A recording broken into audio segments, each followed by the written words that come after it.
Honourable Speaker, sir, I rise to oppose the motion and to speak in support of the amendments made by our party. First of all, let me begin by humbly accepting the resounding mandate that this government has got. But it is the very nature of the overwhelmingness of this mandate, of the totality of this mandate, that makes it necessary for us to be heard today, for the voice of dissent to be heard today. Had the mandate been any less, there would have been a natural check and balance woven into the narrative. That is not the case. The House belongs to the opposition, so I stand today to reclaim this inch that has been guaranteed to us. Let me start by first quoting Maulana Azad, whose statue stands tall outside this great hall. He once said of this country that he was fighting to build. He said, "It is India's historic destiny that many human races and cultures should flow to her, finding a home in her hospitable soil, and that many a caravan should find rest here, where our cultures, our languages, our poetry, our literature, our art, the innumerable happenings of our daily life shall bear the stamp of our joint endeavor." This is the ideal that was carved into our constitution. This is the very constitution that each of us have sworn to protect. But this constitution is under threat today. Of course, you may disagree with me. You may say, "Achhe din are here, and the sun will never set on this Indian empire that this government is seeking to build." But then you're missing the signs.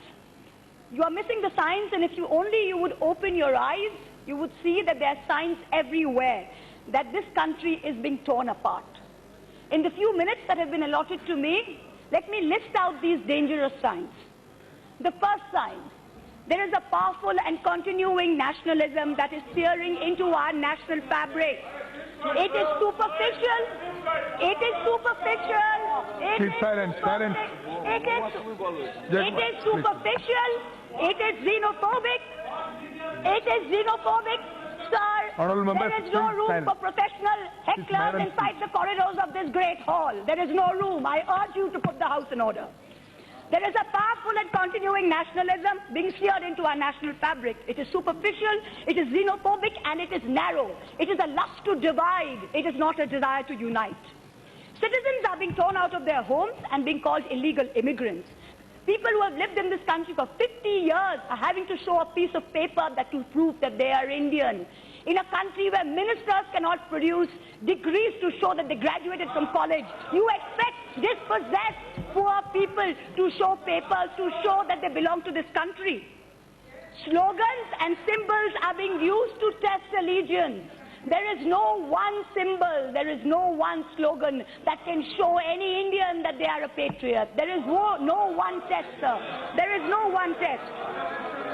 The second sign, sir. Please.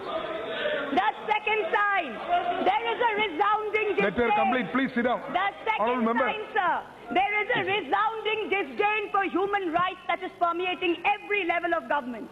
There has been a tenfold increase in the number of hate crimes between 2014 and 19. 10x. It is like a valuation of an e-commerce startup, sir. There are forces in this country that are sitting there just pushing this number up.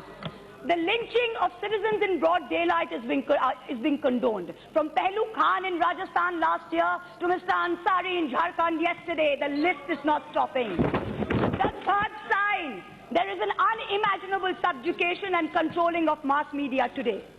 5 of the largest news media organizations in India are today either indirectly controlled or indirectly debted to one man in this country. TV channels spread a majority of airtime broadcasting propaganda for the ruling party. Coverage of every opposition party is cut out. Let the government come out with facts and figures to show ad spend per media house. What are they spending the money on, and which media house are they blocking out? The Information and Broadcasting Ministry employs over 120 people solely to check the content on TV channels every day to make sure that there is no anti-government news being put out. Fake news is the norm. This election was not fought on farmer distress. This election was not fought on unemployment. This election was fought on WhatsApp, on fake news, on manipulating minds. every piece of news that this government repeats, every piece of news that you put out, every lie that you put out, you repeat and repeat till it becomes the truth. This is the Goebbels doctrine. You talk of Namdar and Kamdar. Let me tell you, the Congress party may have put up 36 dinners since 1999 in Parliament, but the BJP has put up 31. I tell you, every time you put out one figure, one fact, that is not the truth. Anything that is not the truth, you are destroying the fabric of India. Yesterday, the floor leader of the Congress party, this is not a place for professional heckling, sir. I urge you, put the house in order. The floor leader of the Congress party yesterday, sir, I will wait. I will urge you to put the house in order. I will wait. I will urge you to put the house in order. Now house is order. Thank you. The leader of the floor of the Congress party yesterday said that the cooperative movement has been a failure in Bengal. I urge him to check his facts. The one cooperative that he is referring to, the Bhagirathi Dairy in Murshidabad, is now in profit, sir. Every small misinformation that we put out serves to destroy this country. The fourth sign, there is an obsession with national security. At my maiden speech, sir, I have to finish. There is an obsession with national security and the identification of enemies. When we were children, my mother would say, do this, do that, Kala Bhoot will come. It is as though all of us in this country are today in fear of some nameless, shameless Kala Bhoot. There is fear pervading everywhere. The achievements of the army are being usurped in the name of one man. Is this correct? New enemies are being created every day. The irony is that over the last 5 years, I urge you, Mr. Speaker, sir, no professional heckling. The irony is that in the last 5 years, terrorist attacks have gone up manifold. There has been a 106% decline. There has been a 106% increase in the death of Jawans in Kashmir. The fifth sign, religion and government are now intertwined in this country. Do I even need to speak about this? Need I remind you that we have redefined what it means to be a citizen? With the NRC and the Citizenship Amendment Bill, we are making sure it is only one community that is the target of anti-immigration laws. Members of Parliament today are more interested in the fate of 2.77 acres of land than in the 812 million acres of the rest of India. This सिर्फ 7 एकड़ जन्मभूमि के मुद्दा नहीं है, ये सारा देश 80 करोड़ एकड़ को अखंड रखने का प्रश्न है. हम आपको बोलते हैं. The number 6 sign, the most dangerous, there is a complete disdain for intellectuals and the arts. There is a suppression of all dissent. Funding is being cut for liberal education. Scientific temperament, which is enshrined in Article 51 of my maiden speech, sir. 2 minutes, sir. 2 minutes, sir. No. You already taken 3 minutes. There is Article 51 of the Constitution demands a scientific temperament. Everything we are doing is pushing India back to the dark ages. Secondary school textbooks are being manipulated and distorted in order to indoctrinate. I ask you one thing. You don't even tolerate questioning, let alone dissent. And I wish to quote the great Hindi poet Ramdhari Singh Dinkar. I wish to tell you this, the spirit of dissent is integral to India. You cannot shackle us. हाँ दुर्योधन बांध मुझे, बांधने मुझे तू आया है, जंजीर बड़ी क्या लाया है, सोने को साध ना सकता है, वो मुझे कब बांध सकता है. I ask you this, you cannot keep us down.